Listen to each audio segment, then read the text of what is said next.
How's it going, everybody? My name is Matt Swayz and welcome back to my channel. We're going to be doing some 3x3s today.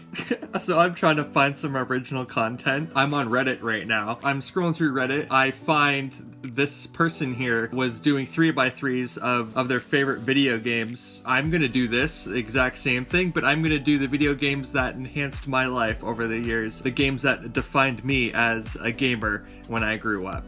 Here we are in Photoshop with my 3x3 here. So in this category over here, I have it split in half, and this one here in this square. So I'm going to be doing a game in this one and a game in this one. Please no.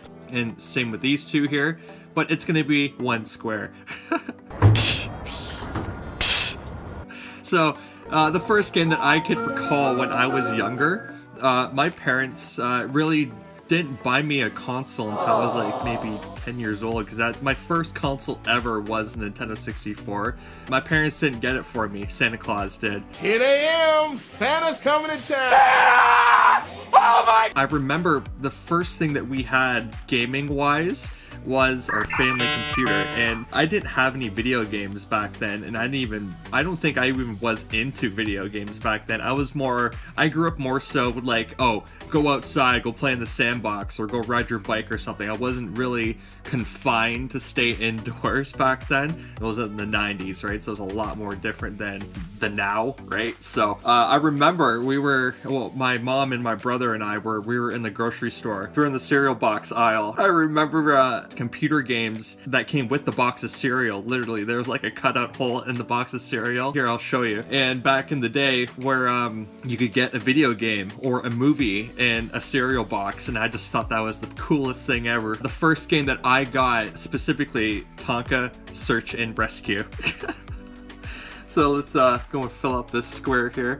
There's like so many Tonka games back in the day. There was like Tonka Speedway, there was like Tonka Construction, there was Tonka Garage, but the one that really got me inspired to actually start gaming, I was probably like maybe 5 years old when I played this game, and it blew my little mind. You could paint your boat, you could save people that in a flood, you could use a fire truck to spray out fires that were on like boardwalks and people's houses, and you could like help people with the disasters that were happening at hand. Literally, this game opened up my whole eyes to lots of other games, like the other Tonka games that I did play as well, but nothing compared to the Search and Rescue that I played. Me and my brother played this game for hours, and then my mind started thinking about, oh well, these Tonka games, there has to be more games, right? So, and then one day the cereal was gone, and that means that I had to go out and get another cereal box with another game. So me and my mom went to the grocery store, got another cereal box, and came the second game in my life. Oh my god, this is so bad. I literally have not told anyone this before. Not just specifically the Tonka games, but like this game here, and it was called Pajama Sam 3. This game was insane. It was about this guy, his name was Sam, where he fell into this dimension with all these characters that were like food based. So like there was like a potato, there was broccoli, there was a baguette that was a French guy. But yeah, the whole objective was to get all these foods from all these types of worlds in this dimension to go and surround the food pyramid to like get all the food groups together, so you could save the dimension from not having healthy foods or something. I literally haven't really talked about this game in so long. I literally had to think so hard just for these two games. I'm just like, what games really impacted me? And it's not that I don't like video games, I'm more of a collector. I like playing video games. It's not like that I don't. It's more like the novelty of collecting gaming history. I like playing video games more than watching movies because I'm an active participant instead of a passive observer, which is awesome because I am the story. That led me to my next game where my dad had consoles when he was younger. The first game console I really started playing was when I went to my grandma's house. She had a ColecoVision, and then she had a Sega Genesis, but she never let me touch the ColecoVision. I still to this day, I really don't think I've played it. Maybe I have, I don't remember. But she let me play the Sega Genesis when I went to her house. The first game that was played and that stuck the most was Sonic the Hedgehog 2. Oh my gosh, me and my brother spent hours playing this game. It was crazy. It was like you could play it on 2-player, right? So it involved me and my brother more in our lives to actually game together. He would play Tails and I would play Sonic. And the funny thing about this was that he was younger than me, right? So the levels got more difficult as it went on. So it started off, obviously, first Sonic level, and it's our Green Hills zone. So there's 2 acts to play. So the first act, my brother did it, obviously, and then he couldn't beat the boss because he was younger than me. So I was just a naturally better gifted gamer than he was. So he would play the first act, I'd play the second act, and then we would go to the next level. We just continued that, and hours spent in this game. And then that led me to Santa Claus bringing me my first game console ever. This isn't the first game that I got with my game console that Santa gave me, but it was one of the most hours spent gaming with me and my friends. Super Smash Bros. For the Nintendo 64. Even when I was younger, this game got me into, I wouldn't say gambling, but like me and my friends would play hours at this game and be like, oh hey man, I can go beat you at this game, best 2 out of 3. I'll bet you my chocolate bar. And I'm like, okay buddy, I'll bet you my my nerds or my Skittles that I can kick your butt, best 2 out of 3. And just like, again, hours spent on this game, and all like the fighting aspect that was all 3D, and I've never experienced that ever, and it was insane.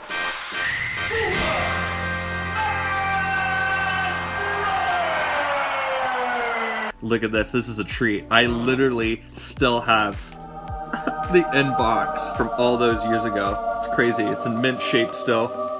Everything is still here. All the paperwork. It's complete in box.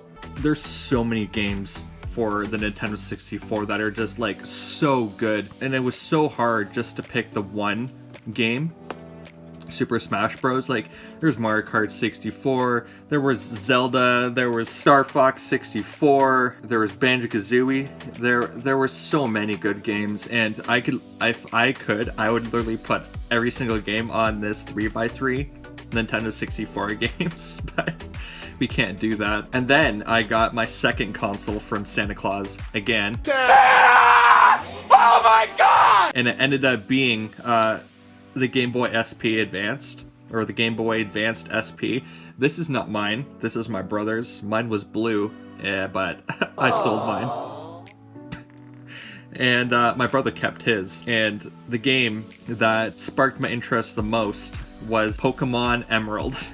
It was crazy. I literally, like, it was the first game that I could have that was mobile. That was also a Pokemon game, because I first got into Pokemon when the anime came out, and the anime completely changed my life with Pokemon. Even with the N64, I had Pokemon Stadium and Pokemon Stadium 2, but to go mobile with my Pokemon just completely changed the game. I would literally go to school and I would challenge kids, because I had one of these Ethernet cables, and it was like, hey man, plug in, we're gonna go and battle our Pokemons, right? It's like original when I was a child. And then one day, my mom's boss, she worked for a dentist because she was a hygienist back in the day. She told me like, hey, my boss is giving away a game system, do you want it? I'm like, hell yeah I do. Mind explosion. Right? So we got the game system, so that was our third game system that we got. And the game that really impacted me the most was Pokemon XD Gale of Darkness. And what really turned me on about this game was that I've never seen Shadow Lugia in my life. I knew who Lugia was, but like this new Lugia, I'm just like, is there a new Pokemon? What am I supposed to be thinking? How am I going to capture it? Can I get it as a Pokemon card? And just so many thoughts started going through my head, and I just couldn't process it. There was another counterpart to this game too. It wasn't a sequel or anything, but it was called Pokemon Coliseum. I had both of them at one point, but I sold them, unfortunately. But again, I'm buying them all back, one game at a time. But I ended up keeping the guidebook for this game. And it came with all this cool stuff, came with like a post. And what really fascinated me about this game the most is that you had to save Shadow Pokemon from being evil, right? So you would go through all these levels, and your mom in this game was a scientist, so she was discovering that these Pokemon were becoming Shadow Pokemon, and you had this device that you go across your arm where you would like throw specific Pokeballs at Pokemon and then snag them. So like originally in Pokemon, you can't, when a trainer has their Pokemon or the Pokemon in a Pokemon ball, you can't capture the Pokemon with your Pokeball because it's already been captured, right? So with this machine that your mom and her colleagues were designing in their science lab, you could snag the Pokemon with this machine that you could capture it while it was already captured with someone else to save it from being a shadow Pokemon. So I thought that was so fascinating, and I absolutely spent so many hours I probably beaten this game literally like 5 times when I was a kid. And then it just broadened my spectrum for even more it came to Paper Mario Thousand Year Door. Literally, this game changed my life. I loved this game so much, not just because it was, again, another Mario game, but just like the RPG of this game. And I've never experienced a game like this in my life, and it was turn-based attacking, and you really had to strategize on how to fight. And I still have the game. Back in the day, I still have this bad boy. All complete, all that good. Still have the receipt and everything from when I bought it. And this game was so hard. You couldn't not go through this game and not know what to do unless you read the dialogue. But I was in the age where I'm just spamming the A button as hard as I can spam it. And it led me nowhere, and I got stuck in the game and I didn't know how to do it. And I ended up not playing it for a long time. And then all of a sudden, this came in my life. Another guidebook. So yeah, these a lot of hours spent in this book learning how to find everything, and I got unstuck. Tells you literally everything, how to do everything. Fantastic. And then all of a sudden this game came out where Luigi was the star, and again it blew my mind, and I had to put it in here because I spent hours playing this game. And it is Luigi's Mansion for the GameCube. Fantastic game. It's like a Ghostbusters game, Luigi's Mansion, and this game is basically about you winning a mansion in a lottery, and your brother, I guess, won it before you, Mario. So Mario goes there, and King Boo captures Mario, and it's up to you and Professor Egat, the scientist that lives on the grounds, to capture all the ghosts and to defeat King Boo to get your brother back. And it was a fantastic game. I first got introduced to this game, I was at my friend's trailer when I was very young, and they had this game, and that's all I did. I would just stay in the trailer or the cottage we were in, and I would play this game literally the whole weekend, and everyone else was at the beach and everything, and I'm just nope, I'm staying in this game. It's so sick, and I had to play it.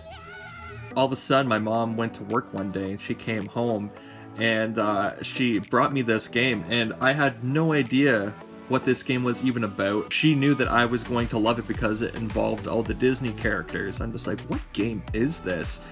And then all of a sudden, she pulls out of the bag Kingdom Hearts for the PlayStation 2. I literally love this game so much, and I've bought literally all the sequels for this game. I literally still have my Kingdom Hearts. It's fantastic. So good. But now there's Kingdom Hearts 2. I got that one as well. Fantastic game. And then I got Kingdom Hearts 3. These games are so good. I love them. They're fantastic. Made me love this so much. It was the storyline. It was the darkness and how you had to defeat the darkness and everything. It is basically a kid named Sora, and he's getting these visions where he's predicting the future of this thing taking over the world, or all worlds. There's not just one world in this game, there's multiple worlds that you can travel to, and it's called the darkness. And the darkness in this game made me so fascinated with it because you had this keyblade that the only thing that could defeat the darkness was to lock the darkness away with this keyblade. There was multiple keyblades within this game, and Kingdom Hearts introduced all the Disney characters that you had to basically go through all these worlds with Riku, Kairi, and Sora, Mickey Mouse, because Mickey found a Keyblade and he was trying to lock the darkness away. And in the world that Mickey was in, he was the king of that world, and he was doing everything in his power to make all the kingdoms peaceful again. And then all of a sudden, I got my fourth game console ever. The game that I spent a lot of hours in with my friends, and I had to choose this one. And it was Guitar Hero 3 Legends of Rock. The hours and shit talk that we would put into this game was crazy. Oh my gosh. I have one friend, actually I have a couple friends that were extremely good at this game. Oh my gosh, I could never beat them. They were expert. Every single song was expert, and the only one that I could play expert was Slow Ride, and it was terrible. And they blew past me. Like literally, I have friends that were just like Slash over here and just like shredding. But yeah, the game is fantastic. So many hours spent on this game. My grandma actually got me this game back in the day with the guitar and like the game and everything. I still have everything. I just can't find it. That's why I'm not showing you. But yeah, this is a fantastic game. Highly recommend it. And then I had to show something current that I'm playing. And I'm not much of a scary movie, scary game connoisseur. I love the thought process of scary, like someone thinking up and putting themselves in a position in their mind to come up with something scary is extremely fascinating to me. So the game that I'm currently playing now is The Evil Within. This game is literally so scary. It is crazy. The jump scares in this game are insane. And I have it right now. And then I, of course, have The Evil Within 2. I really haven't played much of this one. But this one here, oh my gosh, if this one is scary, number 2 is going to be even worse. You are a detective and your name is Sebastian, and you go into this mental asylum that had a homicide all of a sudden happen into it. You're basically there to solve the homicide, but you don't know inside this mental hospital. Shit gets real. Oh my gosh. The creatures you have to fight, the stuff that you gotta collect, the jump scares are crazy in this game. And it is extremely hard game. Like, the way that you have to, find your bullets and conserve all your stuff and find health packs, and fantastic game. These are all the games that defined me as a kid, and now me as grown up, still a kid, man-child. I wouldn't trade anything for these games in my life. They've impacted me so much, and I love every single one of them. I don't know what life would be without these games in my life and me and experiencing them. Each game here in this 3x3, I know it's a little bit different over here, but I could not have those ones in here. Have a story to tell, and the story that every single game here has given me is a treasure. And this was really, really hard for me to find out specific games for my 3x3. So give this video a like if you thought it was good, and don't forget to subscribe, leave a comment, and I will see you all in the next video, my friends. Stay golden.